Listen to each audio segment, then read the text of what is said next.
নৌপথের খবর জানাতে মানিকগঞ্জ থেকে সরাসরি যুক্ত হচ্ছেন দর্শক সহকর্মী আব্দুল আলিম।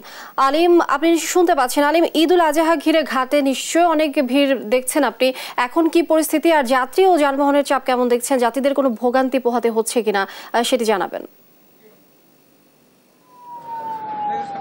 দেশের দক্ষিণ পশ্চিমাঞ্চলের 21 জেলার প্রধান প্রবেশপথ হচ্ছে পাটুরিয়া দৌলতদিয়া নৌরুট। এই নৌরুটে আমরা সকাল থেকে অবস্থান করছি।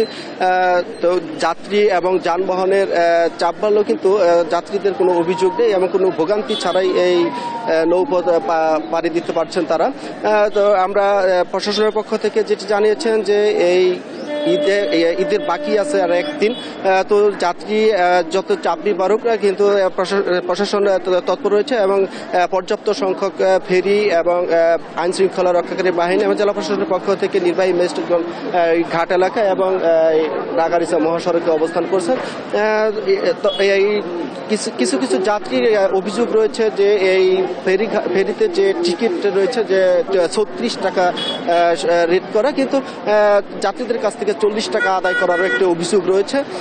এছাড়া আমরা কথা বলেছি বিআইডব্লিউটিসি যে ডিজিএম রয়েছেন খালিদ মেহমুদ, তার সাথে তিনি যেটি বলছেন যে এই ঈদে যাত্রীদের এবং যানবাহন পারাপারের জন্য তারা 30টি ফেরি প্রস্তুত রয়েছে এবং যাত্রী এবং যানবাহন আসা মাত্র ফেরিতে করে তারা খুব নির্বিঘ্নে তারা তাদের গন্তব্যে পৌঁছতে পারছেন।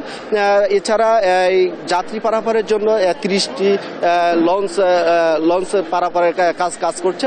তো আমরা সব মিলিয়ে বলতে পারি যে এই 2022 সালের পদ্মা সেতু চালু হওয়ার আগে যে মানুষের নিত্যদিনের ভোগান্তি ছিল, কিন্তু পদ্মা সেতু চালু হওয়ার পরে এই নৌ রুটে কিন্তু ভোগান্তিটা নেই বললেই চলে।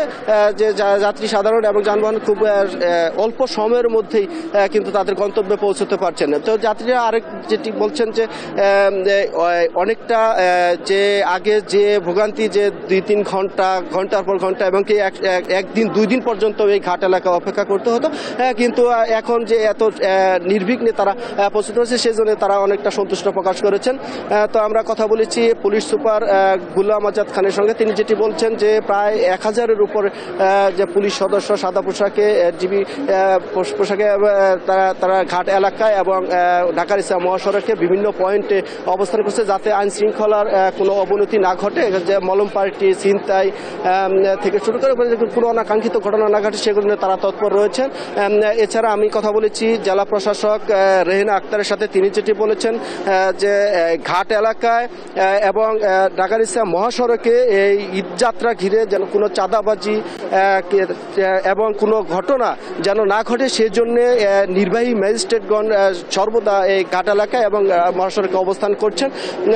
এছাড়া আমরা আরেকটি জানতে পেরেছি যে স্বাস্থ্য বিভাগ থেকে জেলা প্রশাসন এবং পুলিশ প্রশাসনের পক্ষ থেকে একটি মেডিকেল ক্যাম্পও স্থাপন করা হয়েছে যাতে কোনো যাত্রী এই প্রচণ্ড গরমে অসুস্থ হয়ে গেলে যেন তাদের চিকিৎসা দেওয়া যায় সেজন্য তার সে ব্যবস্থাও করেছেন। আমরা আরেকটি বিষয় বলতে চাই যে এই 21 জেলার যে মানুষের যে যাতায়াতের যে অন্যতম যে নৌপথ এই ঢাকা-রিচা পাটুরিয়া দৌলতদিয়া নৌপথ, এই নৌপথে অনেকটা স্বস্তির ঈদযাত্রায় কিন্তু এই মানুষ এবং যানবাহন পারাপার হচ্ছে এবং যাত্রীরাও কিন্তু অনেকটা সন্তুষ্ট প্রকাশ করেছে। এই ছিল আমার কাছে মানিকগঞ্জের পাটুরিয়া নৌপথের সর্বশেষ খবর। আমরা চলে যাচ্ছি এখন স্টুডিওতে। আলিম, অসংখ্য ধন্যবাদ আপনাকে। দর্শক, মানিকগঞ্জ থেকে সরাসরি যুক্ত ছিলেন আমাদের সহকর্মী আলিম, তিনি জানাচ্ছিলেন এখনকার ঘাটের পরিস্থিতি সম্পর্কে।